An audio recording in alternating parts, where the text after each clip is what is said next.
আজকের আমি বানাতে চলেছি, দেখেই বুঝতেই পারছেন, খাজা। তো আজকের রথযাত্রা স্পেশাল রেসিপি হতে চলেছে এটা।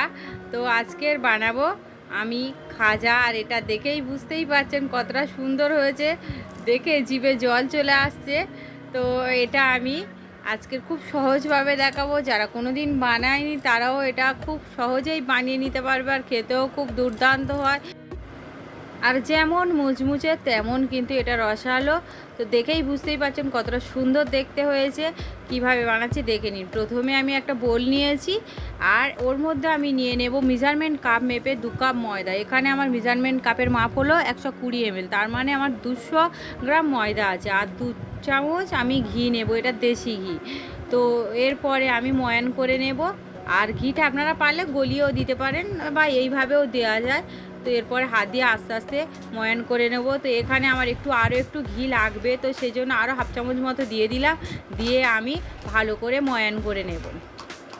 ময়ানটা কিভাবে হয়েছে সেটা বোঝার জন্য এরকম হাতে একটু হাতে এইভাবে মুঠো মারলে জমাট বেঁধে গেলেই ময়ানটা বুঝে নিতে হবে ঠিকঠাক হয়েছে। আমার ময়ান ঠিকঠাক হয়ে গিয়েছে। তো এবার আমি অল্প অল্প জল দিয়ে একটা সফট ডো হবে, কিন্তু খুব একটা মানে ডেলডেলে মতো ডো হবে না, একটু টাইট টাইপের ডো করে নেব। তো অল্প অল্প জল দেব, কারণ ময়ানটা কিন্তু সব সময় খেয়াল রাখতে হবে, ময়ানটা খুব সুন্দর করে দিতে হবে। তাহলেই কী হবে, খাজাটা যতটাই মুচমুচ হবে ততটা কিন্তু রসটাও ভিতরে খুব ভালোভাবে সোপ হবে। তো আমার মোটামুটি এটা মাখা কিন্তু হয়ে গেছে, দেখেই বুঝতেই পারছেন। এরকম মাখতে হবে, এর থেকে একদম বেশি করে মাখা যাবে না, পাতলা করে।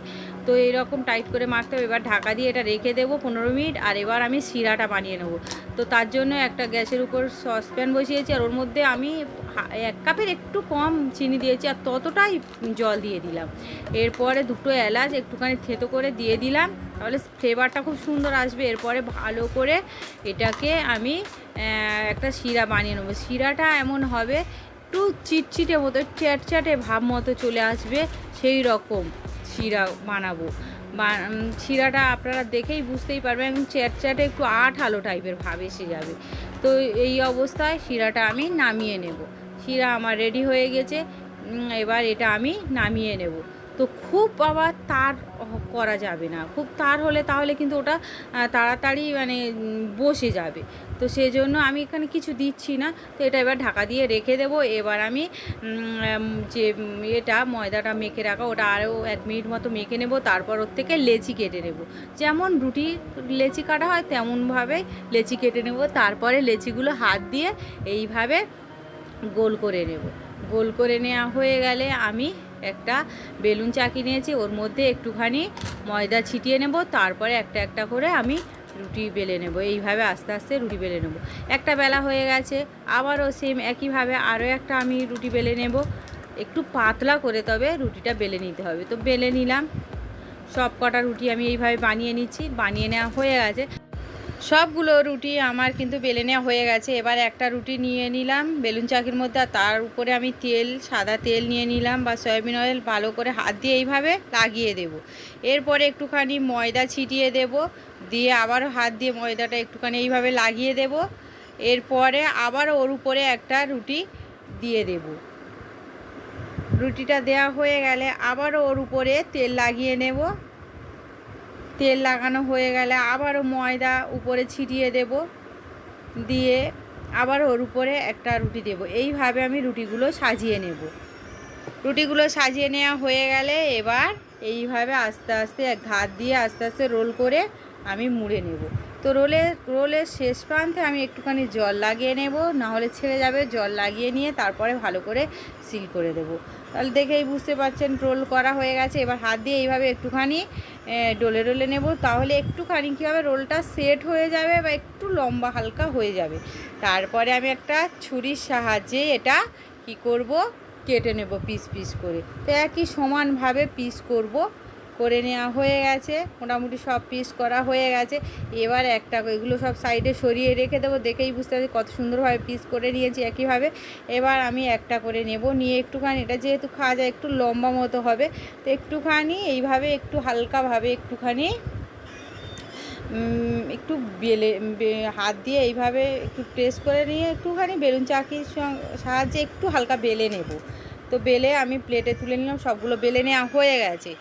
এবার আমি তেলে ভেজে নেব। তো তার জন্য কড়াইয়ে তেল দিয়ে, পরিমাণ মতো তেল দিয়ে তেল গরম করতে দিয়েছি। তেল গরমটা কিন্তু খুব বেশি হওয়া যাবে না, সামান্য হালকা গরম হবে, তখনই আমি ওর মধ্যে একটা একটা করে দিয়ে দেবো। আর তেলের গরম দেখে আপনারা বুঝতেই পারছেন হালকা বুদবুদ উঠছে।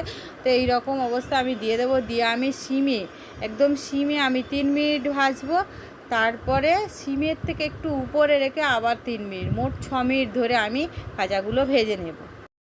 তো খাজার কালার দেখে আপনারা বুঝতেই পারছেন কত সুন্দর আস্তে আস্তে কালারটা চলে এসছে।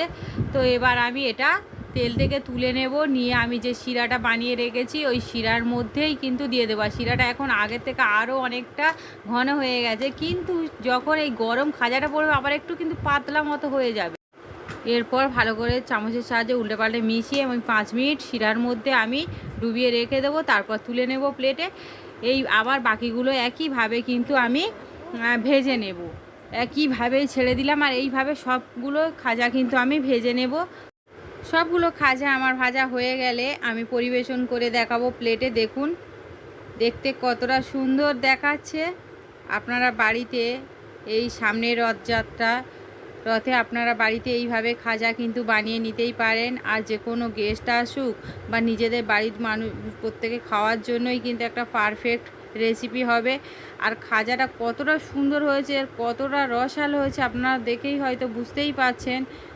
তো একটা আমি খাজা আমি ভেঙে দেখাবো, ভেঙে দেখালে আপনারা বুঝতেই পারবেন কতটা রসালো হয়েছে আর কতটা ওর মধ্যে রসও ঢুকেছে। দেখতে তো সুন্দর হয়েছে, আর কতটা রস ঢুকেছে তো সেটা আপনারা না একটা ভেঙে দেখালে আপনারা বুঝতেই পারবেন না। দেখুন আমি ভাঙছি, যেমন ভেতরটা ঠিকঠাকভাবে হয়েছে আর কতটা রস ঢুকেছে আপনারা দেখেই বুঝতে, কতটা মুচমুচে হয়েছে, কিভাবে ভেঙে যাচ্ছে। তো এইভাবে কিন্তু আপনারা বাড়িতে এই রথযাত্রায় খাজা বানিয়ে নিতে পারেন। তবে আমি যেভাবে বললাম সেভাবে বানাবেন, দেখবেন একদম পারফেক্ট হবে। আর আমার এই রেসিপিটা যদি ভালো লাগে তাহলে আমার চ্যানেলকে লাইক, কমেন্ট, শেয়ার ও সাবস্ক্রাইব করে পাশে থাকা বেল আইকন প্রেস করে দেবেন, যাতে আমি পরবর্তী ভিডিও দেওয়ার সঙ্গে সঙ্গে আপনারা প্রথমেই দেখতে পান। সবাই ভালো থাকবেন, সুস্থ থাকবেন। ধন্যবাদ সবাইকে। দেখা হবে পরের রেসিপিতে।